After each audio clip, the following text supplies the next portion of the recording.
Oi, bom dia a todos, a paz do Senhor. Voltando ao nosso estudo a respeito do Evangelho de João.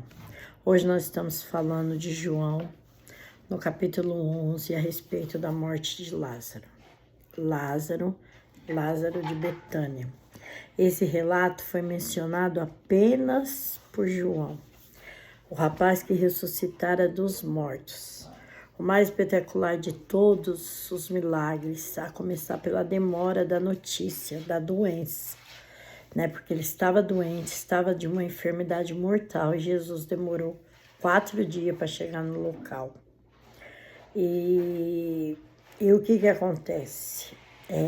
Claramente, a gente pode perceber que Jesus, ele tem poder sobre a morte. Isso foi um fato que ficou marcado no Evangelho de João, mostrando que realmente o Senhor tem poder sobre a morte, né? A gente somos vitoriosos, porque onde está, ó morte, a sua vitória, né? Ao passo que Jesus tem poder sobre ela. Interessante que João relata a respeito de um fato que chocou os inimigos de Jesus, a ponto de tomar uma decisão, agora sim, vamos matá-lo, né? Porque foi um dos mais importantes eventos da história no ministério de Jesus.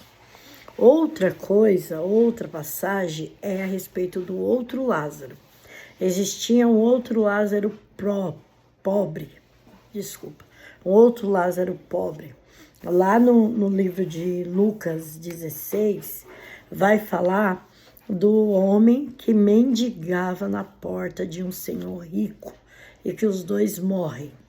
E nesse inteirinho da morte, o homem pede: Senhor, peça que Lázaro vá falar com os meus irmãos, peça que ele pregue lá para os meus irmãos, para os meus parentes.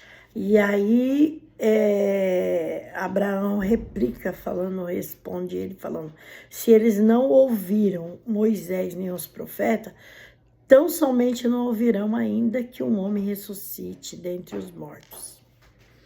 Então ficou bem claro aqui que ainda que ele ressuscitasse dos mortos, o povo não ouviria.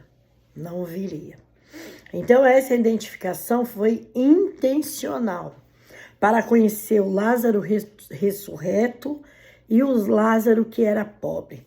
Então a parábola contada em 2 fases. Essas histórias têm 2 fases. Todas duas, ela tem 2 fases. Ela tem a primeira sendo terrena, a segunda sendo sobrenatural. Isso é muito interessante. A primeira fase sendo terrena, a segunda sendo espiritual.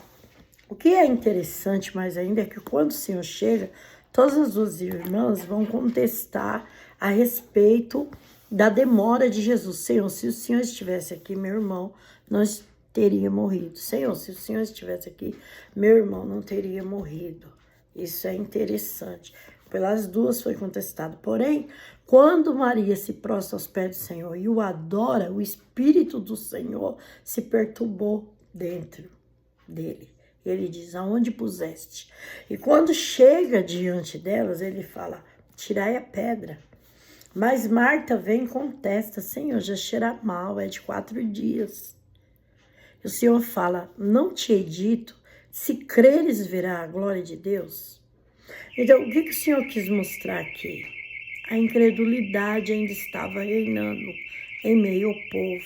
Embora eles já tivessem visto diversos milagres, diversas coisas já tivessem acontecido no meio do povo, ainda assim eles estavam incrédulos.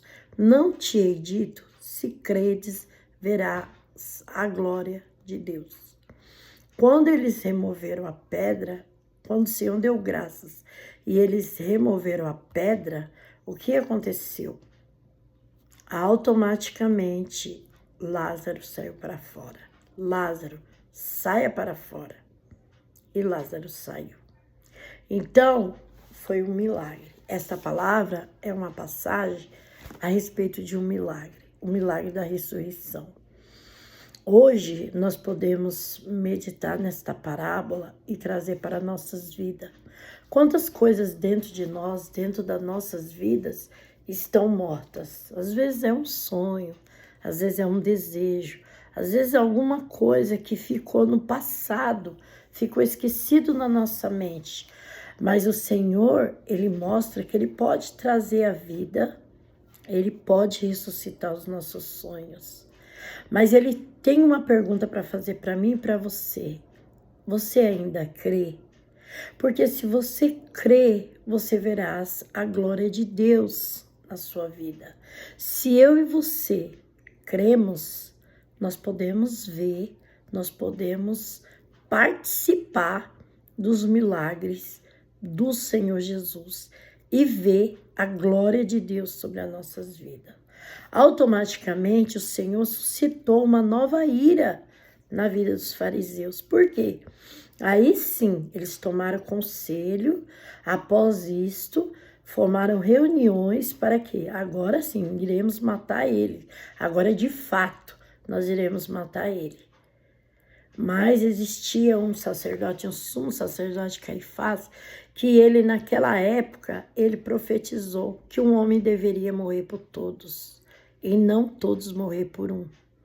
Então, ou seja, o Senhor se perturba quando ele vê a situação do homem a respeito da morte, porque através do pecado de Adão entrou a morte.